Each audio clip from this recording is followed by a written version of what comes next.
please. Yes. Hey, everybody. Welcome to the Scottsdale Big Book Study, where we will study the Big Book of Alcoholics Anonymous. Today's date is Saturday, it's the 6th of July, 2024. My name is Johan, and I'm a recovered compulsive overeater from Sweden, and I will be your host for today's study. Our co-host today will be Rob, and Melanie will have the Q&A. So thank you for that. I'm gonna check that. If you have any questions during the meeting, please contact either myself or any of the co-hosts by private message in the chat function. The chat function will be disabled until 5 minutes before the questions and answer session. Please note that the speaker, Harlan G, will be recorded for the duration of the study. However, the question and answer session which follows will not be recorded. We ask if you can please make sure to keep your microphone on mute at all times during today's study. And also, please turn off your video if you're exercising, eating, or if you need to step away from your screen for any reason. During the meeting, we'll post a link to our 7 tradition. This money goes towards the Zoom account, the cost of uploading our recordings, and we also send contributions to our intergroup, Arizona Serenity in the Desert Intergroup, ASDI, and World Service Organization. We will post the link to the previous week's recordings. These are available by clicking on the link that will be posted in the chat box. And now, ladies and gents, the man we have all been waiting for, the one and only Harlan G. Take it away, man. Thank you, my friend. Thank you, Yuan. And thank you for all the people who do service on this meeting. It is well appreciated. Next week is the retreat for the Scottsdale group. And I was going to get 2 speakers, and then they said they're going to record it and Zoom it. So I said, okay, I won't get speakers, but now I'm back to, yes, I will get 2 speakers next week to fill in for me. They will not be doing big book per se. They will tell their stories. So we're going to get a couple of speakers to come in and to tell their stories, because I will be at the retreat. I will be at the Crown Plaza down in Phoenix. So they will sit in for me. And I'm sure that you're going to want to hear, if you're not at the retreat, you're going to want to hear their stories, because they're going to be just wonderful, wonderful speakers. And then there'll be 2 speakers for 30 minutes apiece, and then they'll have questions and answers. We're going to get started this morning on page 51, This World of Ours. Page 51, This World of Ours, and that is where we're going to start this morning. Page 51, This World of Ours. But before we get started, let's just take, as we do every week, let's just sort of take a ride backwards and see what we've covered so far. And we're in the chapter, We Agnostics. What is an agnostic?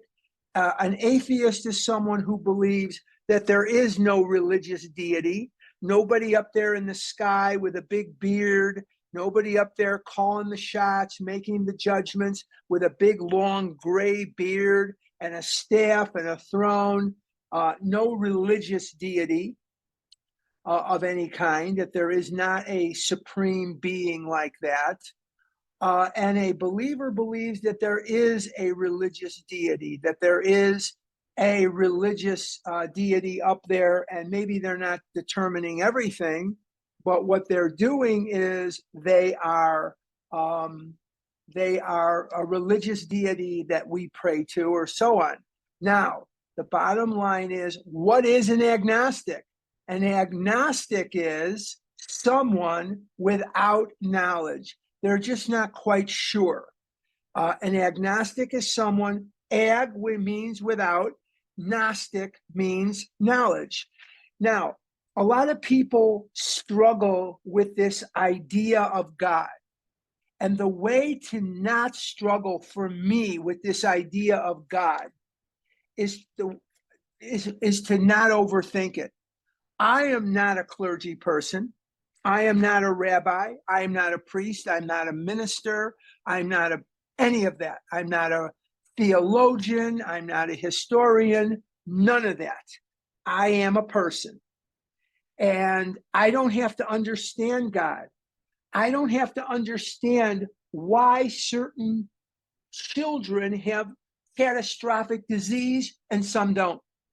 I don't have to understand why there's injustice in the world. I don't have to understand why certain people are starving to death and certain other people have more food than they know what to do with, and they're throwing it out in the garbage can every once in a while because they bought too much. I don't have explanations for that. And I never will. But that doesn't bear down on my needing a higher power to recover. Without a higher power, I will not recover. And it says on page 45, well, that's exactly what this book is about. And here's the thesis line of the book.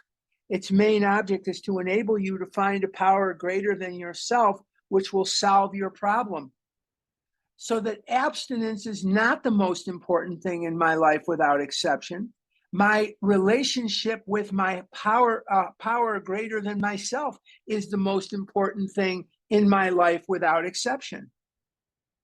So abstinence being something that is important, but not the most important thing. Abstinence, I liken abstinence to the entrance ramp of the highway. Without an entrance ramp, I can't get on the highway. I just can't get on the highway. So abstinence gets me on the highway.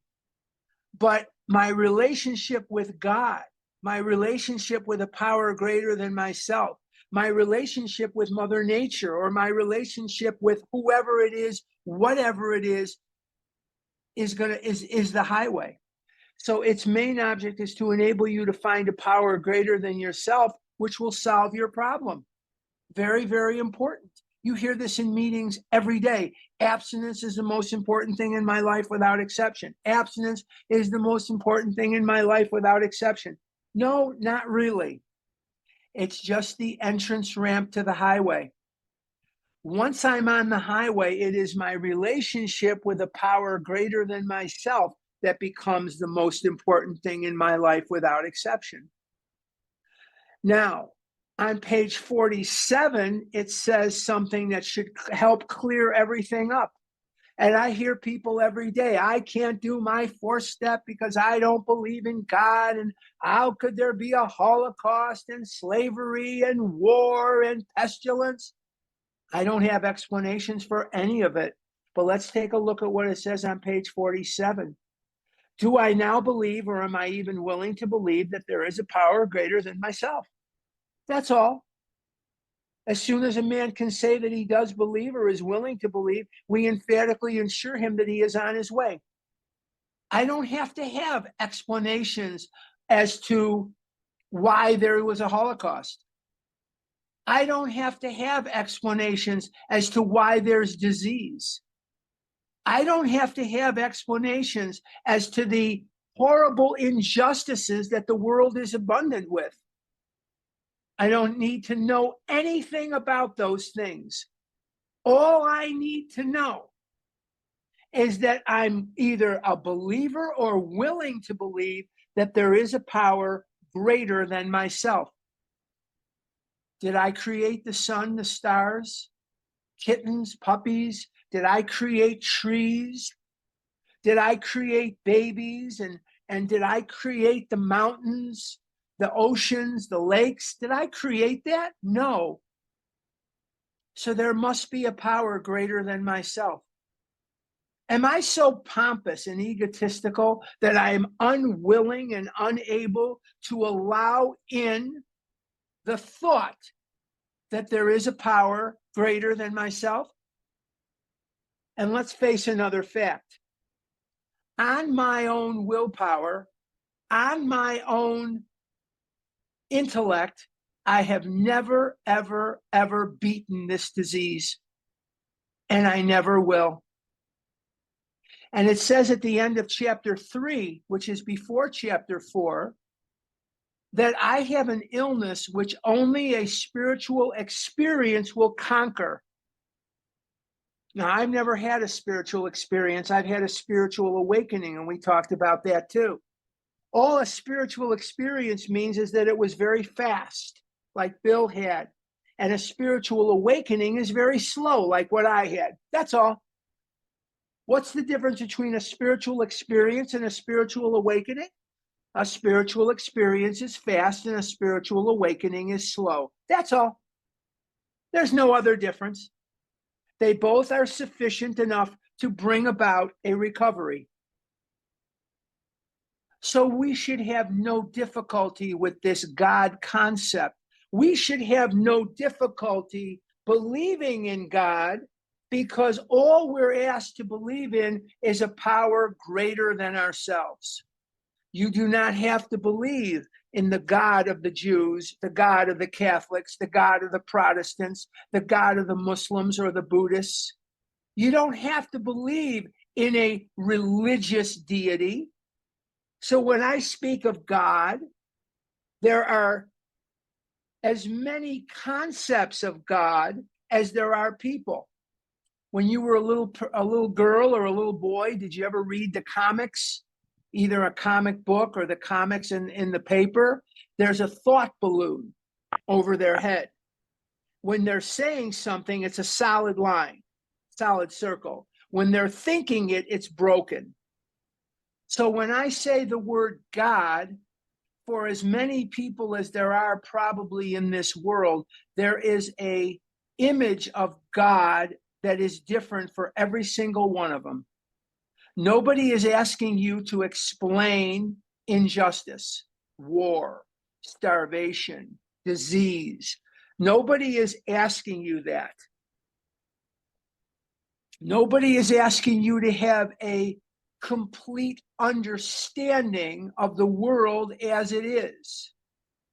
You don't have to understand why this group of people over here is poor and this group is rich.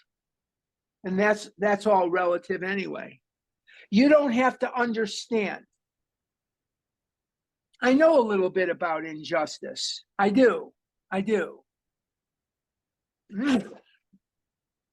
I am the son of a man who was one of two survivors in an extended family of brothers, sisters, aunts, uncles, cousins, and his nephews and nieces went from 6 weeks old to 14, 15 years old.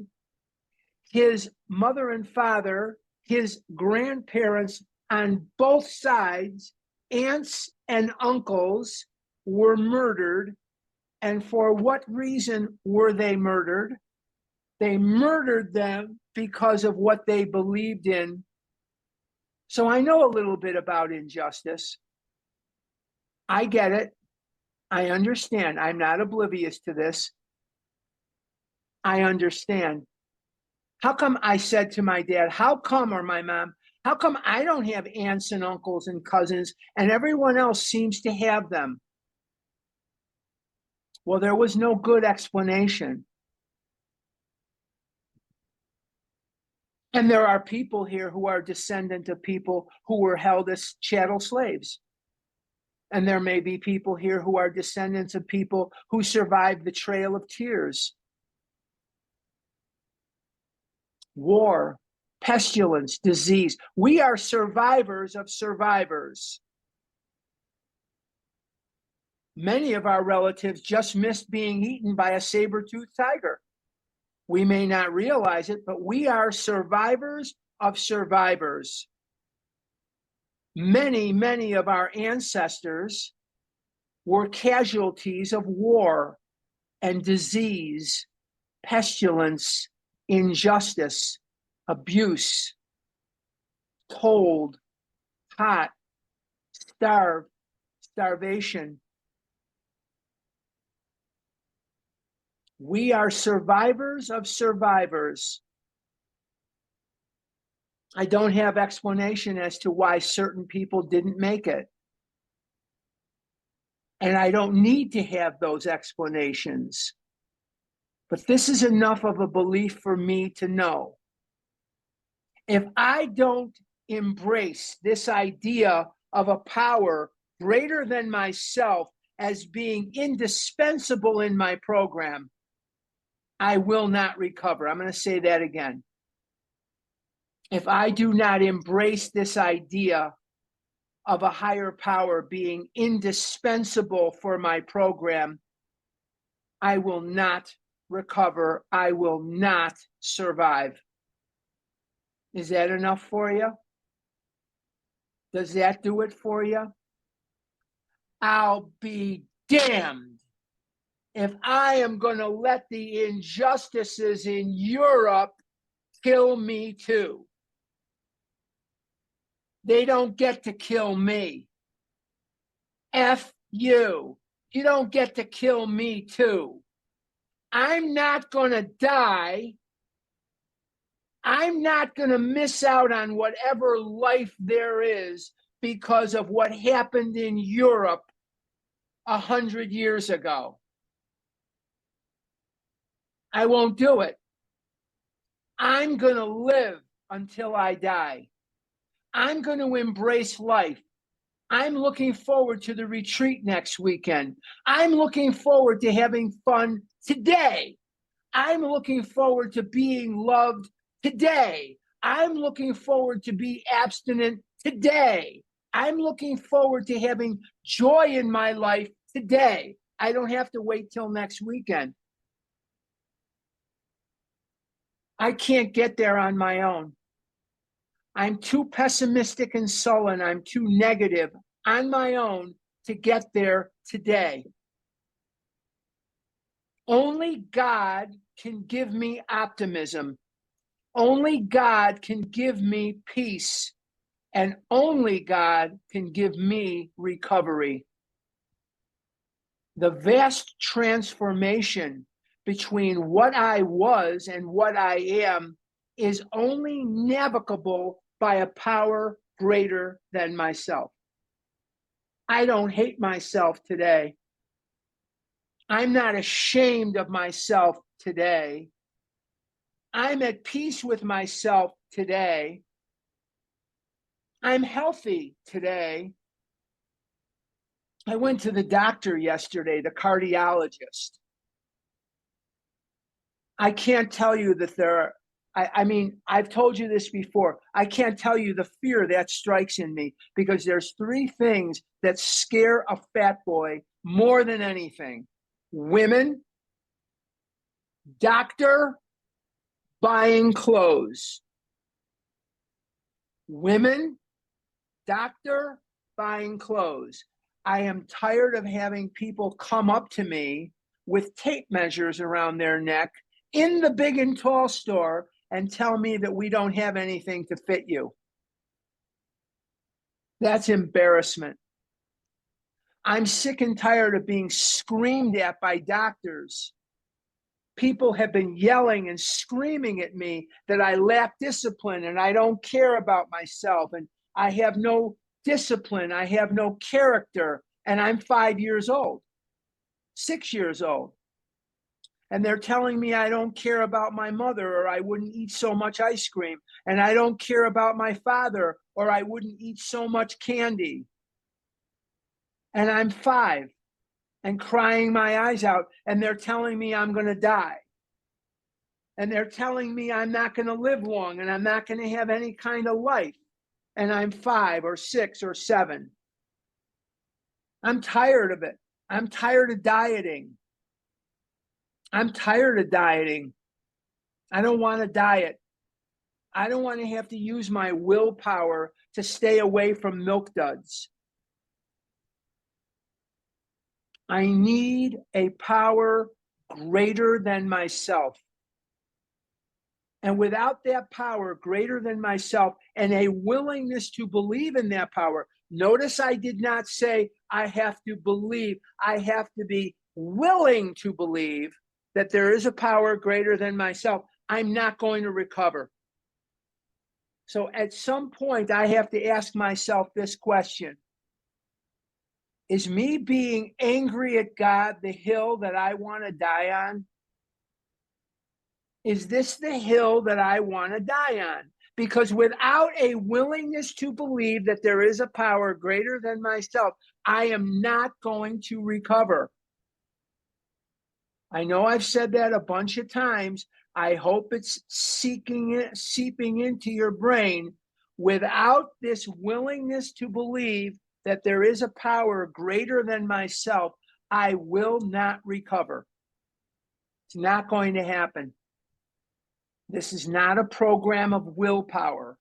This is a program that only a spiritual awakening or spiritual experience will conquer your addiction. Let's move on. Page 51, this world of ours has made more material progress. It is the first full paragraph on 51. This world of ours has made more material progress in the last century than in all the millenniums which went before. Almost everyone knows the reason. Students of ancient history tell us that the intellect of men in those days was equal to the best of today. Yet in ancient times, material progress was painfully slow. The spirit of modern scientific inquiry, research, and invention was almost unknown. In the realm of the material, men's minds were fettered by superstition, tradition, and all sorts of fixed ideas. Some of the contemporaries of Columbus thought a round earth preposterous. Others came near putting Galileo to death for his astronomical heresies. What were his heresies? What were Galileo's heresies? Well, he believed that it was not the earth that everything revolved around. It was the sun that everything revolved around. And the Pope got involved and wasn't too happy with Galileo, but Galileo proved that it was not the earth that everything revolved around. It was indeed the sun. And people almost put him to death. They almost put him to death because they considered him a heretic, because they were being told by the Pope at the time and others at the time that he was crazy, that of course it's the earth doesn't move. He said, yes, it does. And he pointed out proof, and they wouldn't accept his proof. But what do we know today? We know today that Galileo was 100% correct, that it is the sun that remains stationary and all the other planets and stars move around the sun. He was 100% correct. And Columbus, they didn't believe that the earth was round. They believed it was flat because you can't see over the curvature of the earth, curvature of the spine. I have a friend of mine whose wife is getting surgery because she has a curvature of the spine. But anyway, so the bottom line is that the curvature of the earth did not let people see around it, and they assumed that the earth was flat. And they just assumed that when you got to a certain point, that was it. If you went any further, you just fall off. And they didn't know where you'd go, but they sure as hell didn't want to, chance it.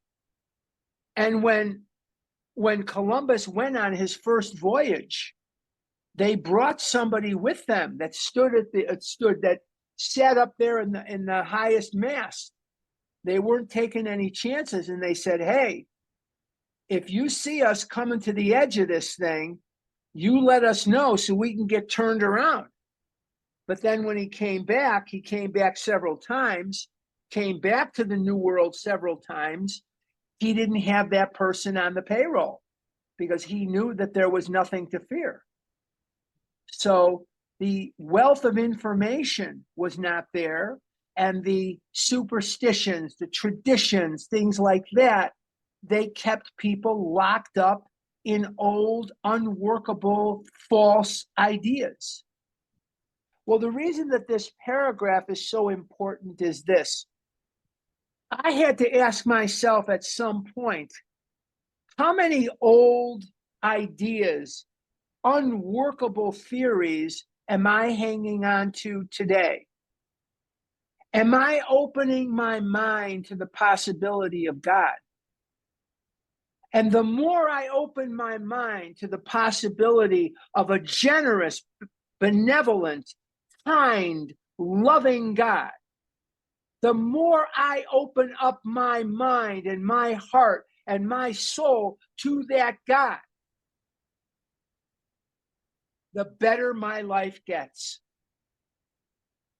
The more recovery I get, the less I hate myself, and the less I hate anything or anyone.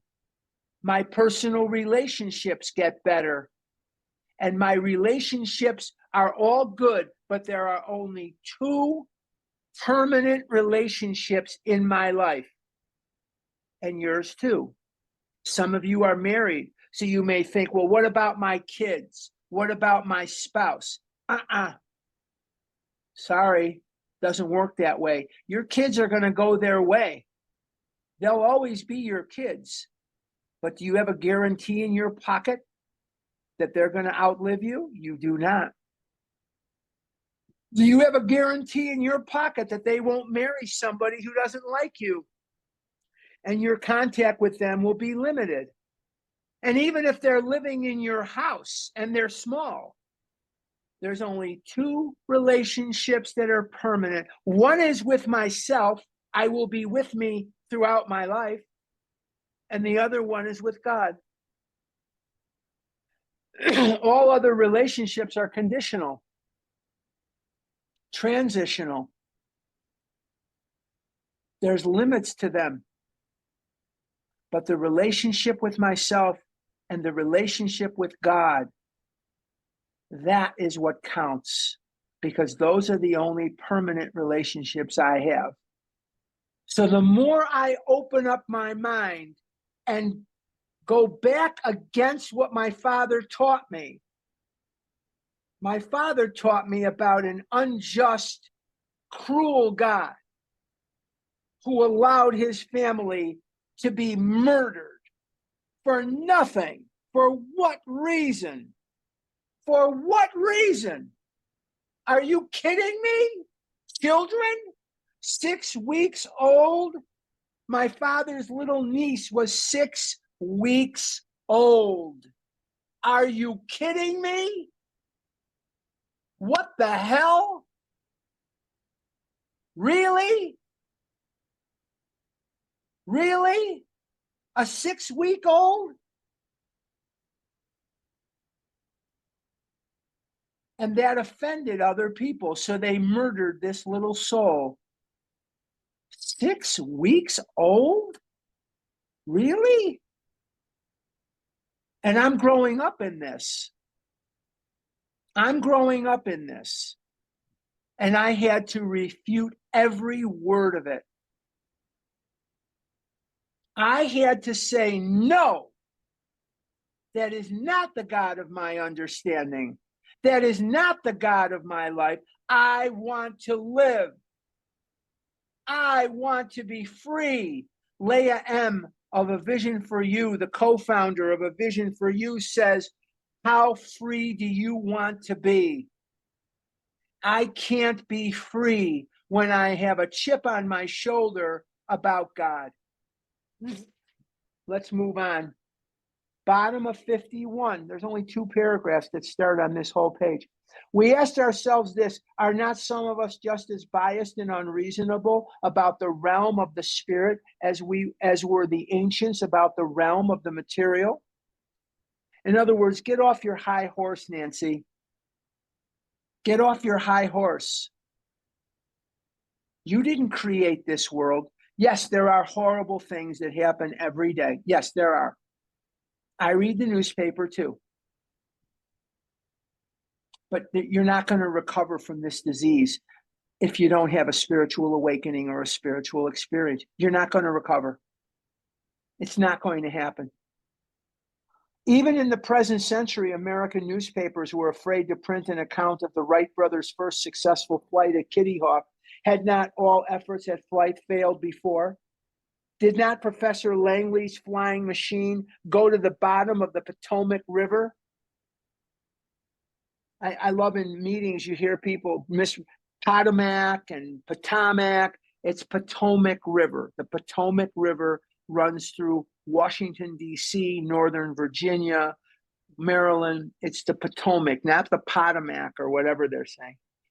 Was it not true that the best mathematical minds had proved that man could never fly? Had not the people said God had reserved this privilege to the birds? Only 30 years later, the conquest of the air was almost an old story, and airplane travel was in full swing.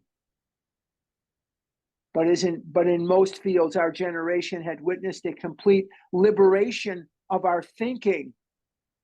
Show any longshoreman a Sunday supplement describing a proposal to explore the moon by means of a rocket, and he will say, I bet they do it, maybe not so long either. Is not our age characterized by the ease with which we discard old ideas for new, by the complete readiness with which we throw away the theory or gadget which does not work for something new which does? Now, the book was printed in 1939, April the 10th, 1939. 60 years after this book was printed in 1969 or 68, man landed on the moon. I know there's pockets of people that never happened, it's a hoax, it's this, there's indisputable proof that man has been to the moon. Indisputable proof. Indisputable proof that man has landed on the moon. You can't get there without an open mind. If you keep telling yourself what you can't do and you keep negatively thinking, you're not going to get there. It's not going to happen. It's not going to happen. Same thing as recovery. Open your mind to what is and stop hanging on to the BS that just never worked. If it never worked, it's never going to work. You're not showing God that he's not going to put one over on you. I'm not going to believe in you, God. Who are you hurting? Yourself. This is a hard chapter for me to talk about. Not because I have any problem grasping the chapter, but because I know that I'm going to get feedback today and tomorrow from people, some of you, that are going to say to me, you don't understand, I had a miscarriage. I'm sorry. You don't understand, I can't have kids. I'm sorry. You don't understand, my husband this or my husband that. Or I know I'm going to get those pieces of feedback because I always do. And I don't have explanations as to why you can't have children. I don't have explanations as to why your mother or your father or your whatever. I don't know. All I know is what I know.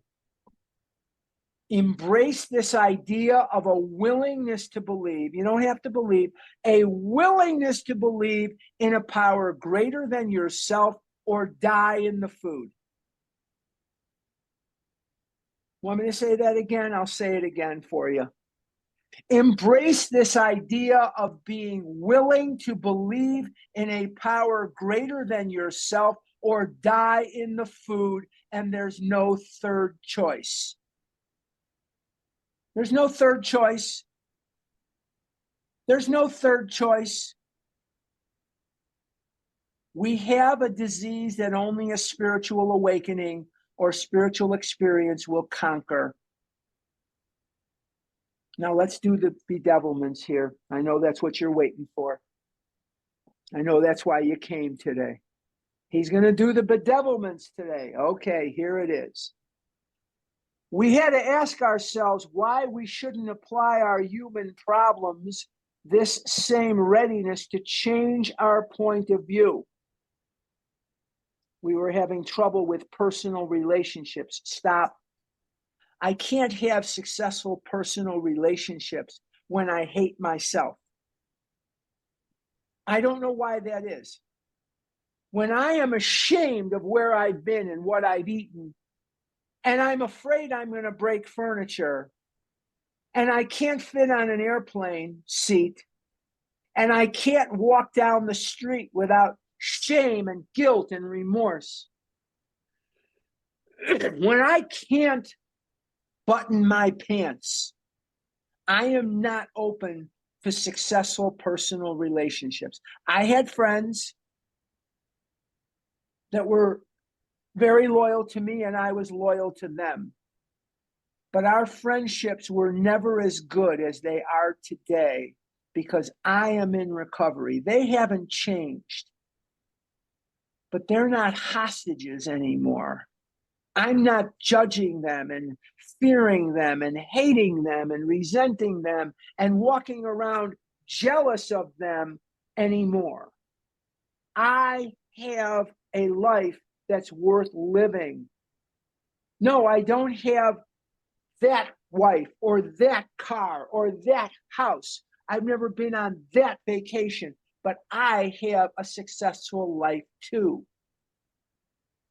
And our friendships are deeper and more loving and more wonderful than they have ever been since I have been abstinent and since I have been in recovery.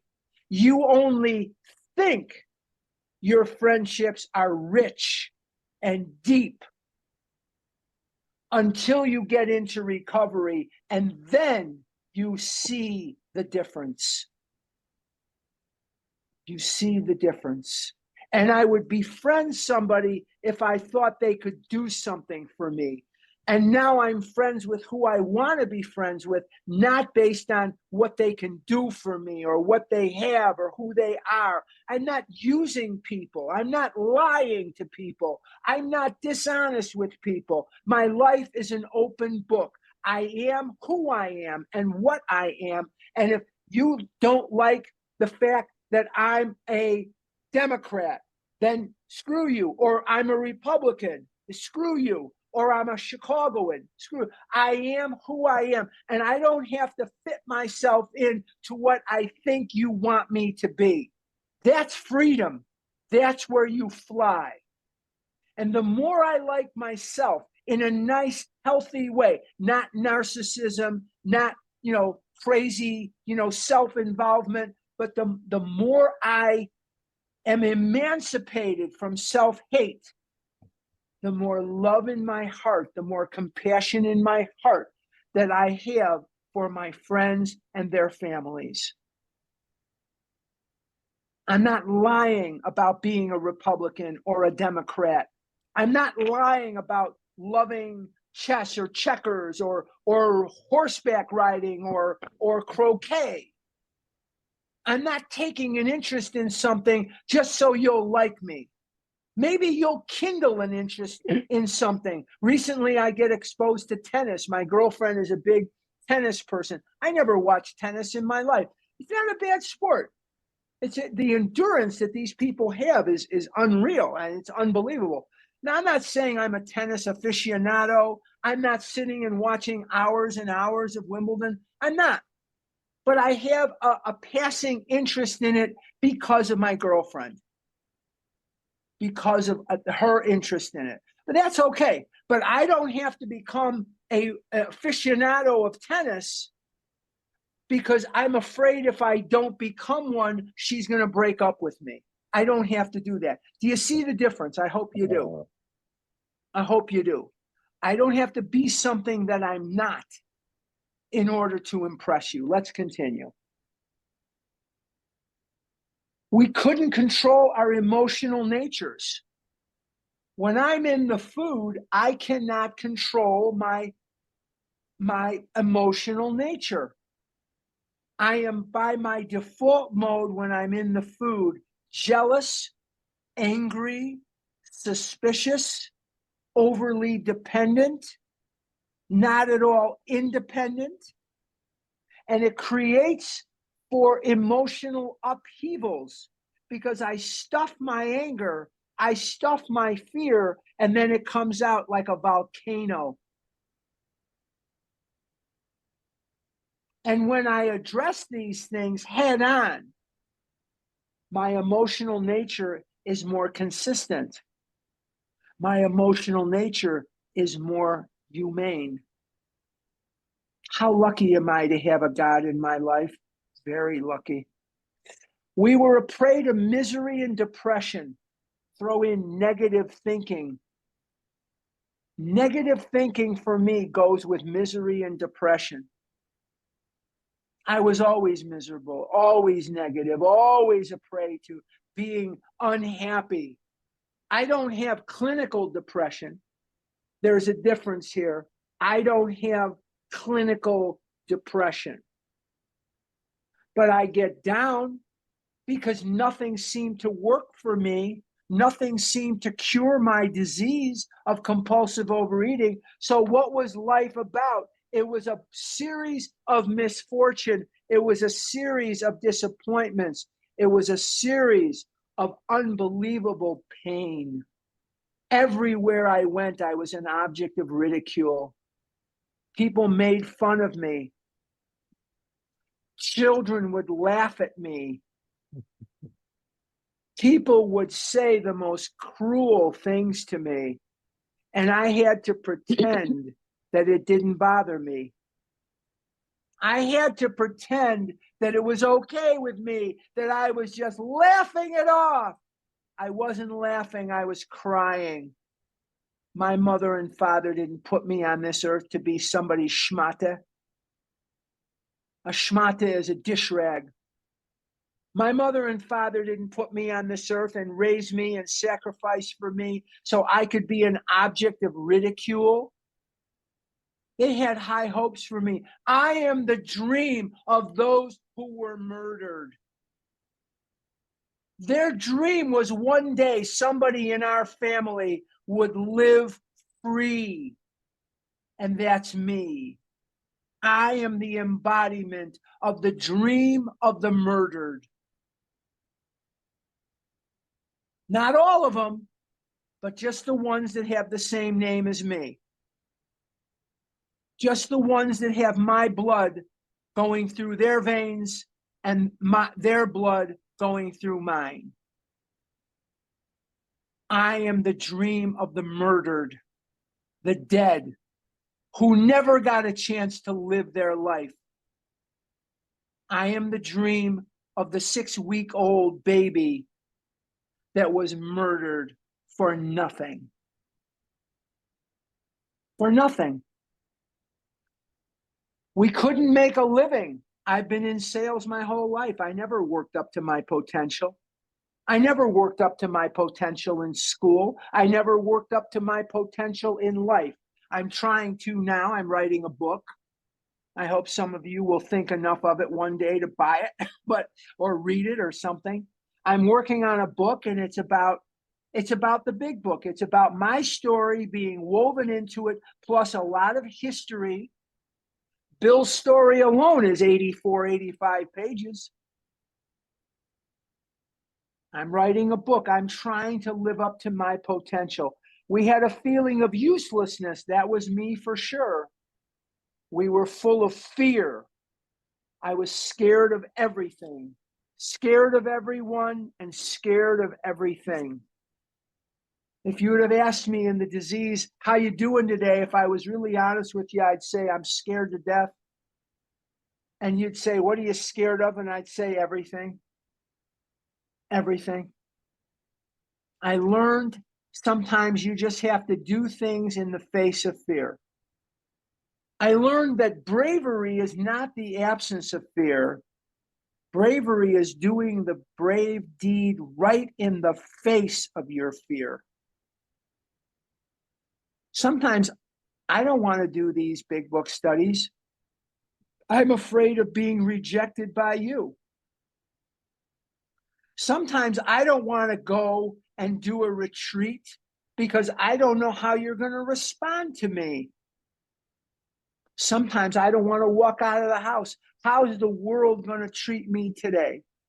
Are children going to laugh at me? I hope not. I've lost a lot of weight.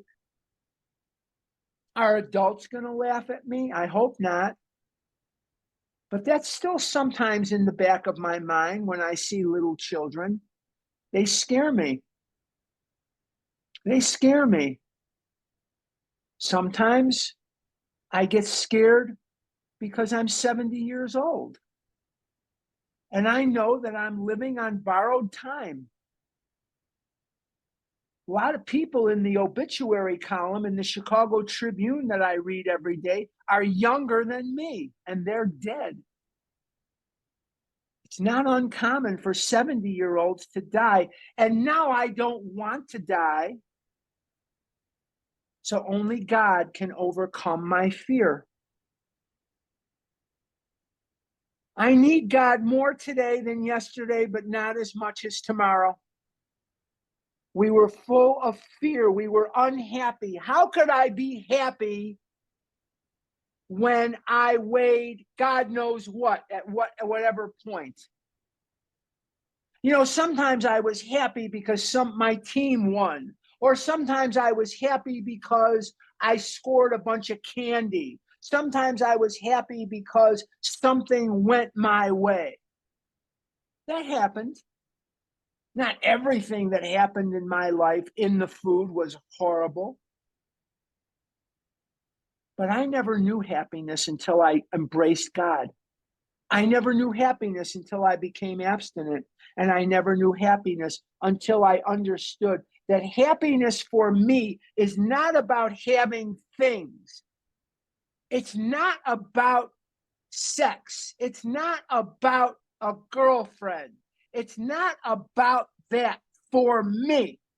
Yes, I wish I would have had the passions of youth and I would have dated. And yes, I wish I would have had all those stories like some of you have. I wish I was someone's first love or summer romance or love of their life. I wish that. But real happiness comes from helping one of God's children find recovery from this damn disease. When I see a sponsee sponsoring others, when I see a sponsee like I did today doing service, when I see a sponsee talking to someone at a convention or a retreat or on Zoom or on the whatever, on the phone, whatever, and they're talking to that person about their recovery and how they recovered, that gives me more happiness than probably $1 billion would give me. If I had $1 billion, yes, I would buy my girlfriend a beautiful car and a condo and more, no doubt. But if I had $1 billion, I still have to go to meetings. I still have to walk. I still have to be abstinent. I still have to work my program. How many lunches can you eat? How many pants can you wear? How many shirts can you wear? How many houses can you live in? So happiness doesn't come from that. Yeah, I wish I had more money. Who doesn't? But the truth of the matter is, real happiness for me comes from serving God. And it doesn't come from earthly things. Yeah, my girlfriend, she makes me happy. I'm glad that we're together. I'm glad. I thank God for her every day. She's the dream I never thought would come true in my life. I thought that romance and I thought that passion and that was for other people and not for me. And even though I'm 70, I'm experiencing things that most of you experienced when you were 15, 16. I didn't get to experience those things, but I'm experiencing some of them now. We couldn't seem to be of real help to other people. That's the understatement of the year. To the world, you're a person.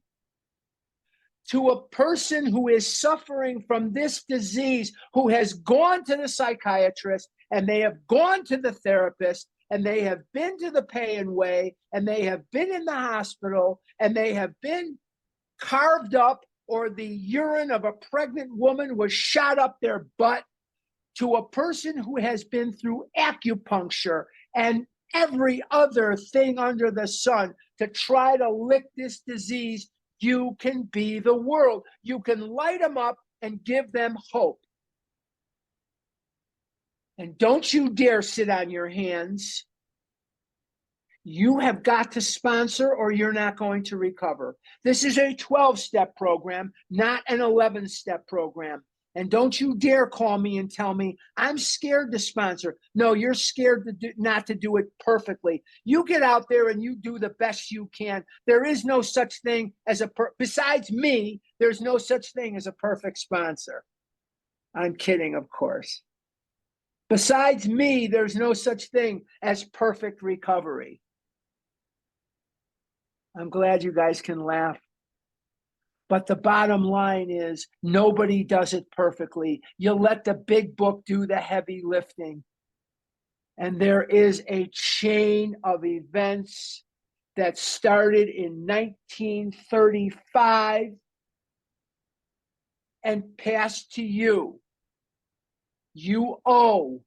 There are people who choked to death on their own vomit, who died drunk, so that the cautionary tale of their life wove its way into this big book so you could have the recovery that you have. Don't you dare sit on your hands.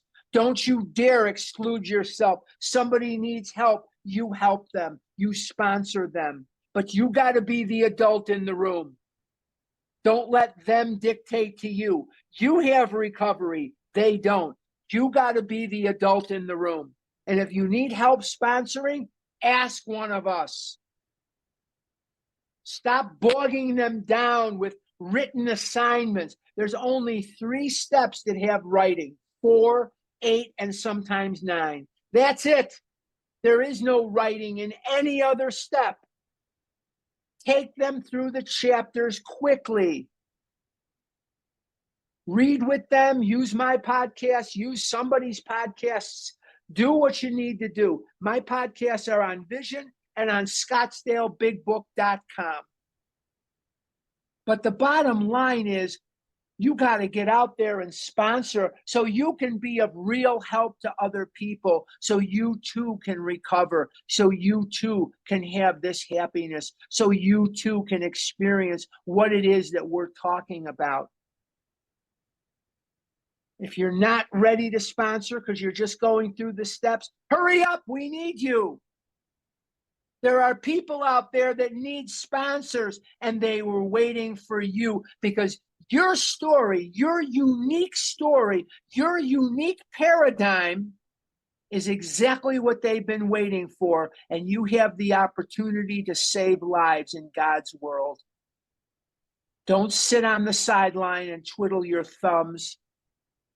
We need you. Get in here. We are in need of you. Don't you dare work an 11-step program and then blame God why you ate pizza, or blame God why you ate Chips Ahoy or Almond Joy bars or Kit Kat bars. Don't you dare blame God. Don't you dare. You got to take that action. God only does for me what I cannot do for myself. He doesn't do for me what I can do for myself. Was not a basic solution of these bedevilments more important than whether we should see newsreels of lunar flight? Of course it was.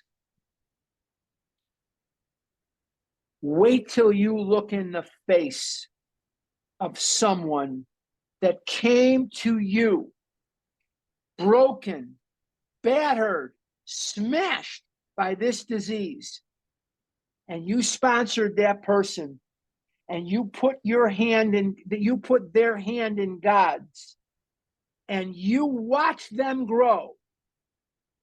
You were a witness. You had a front row seat to everything that happened in their life relative to recovery, and they are now sponsoring other people.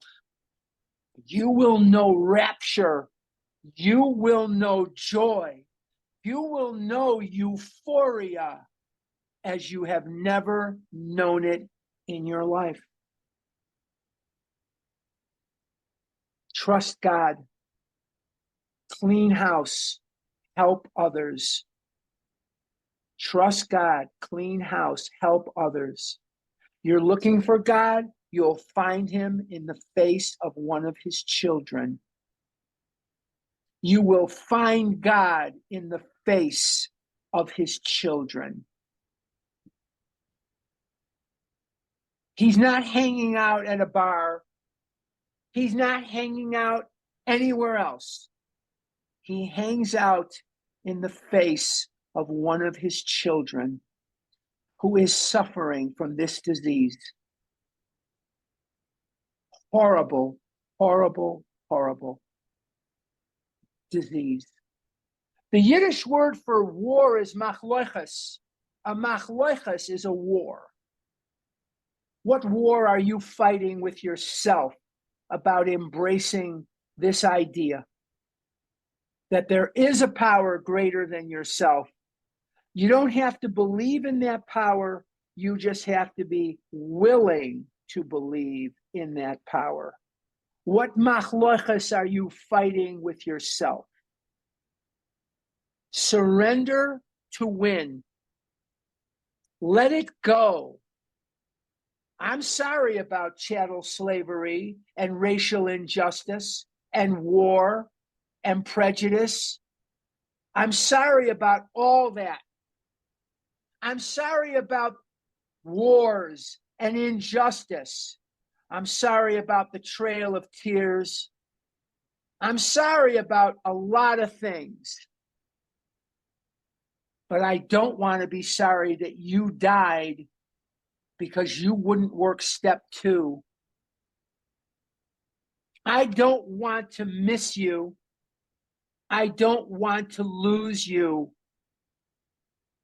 I don't want you to be a casualty of this when recovery is right there for you. It's right there for you. Do I believe, or am I willing to believe, that there is a power greater than myself? And the deepening of that relationship between you and God will come when you are serving him on the front line as a sponsor.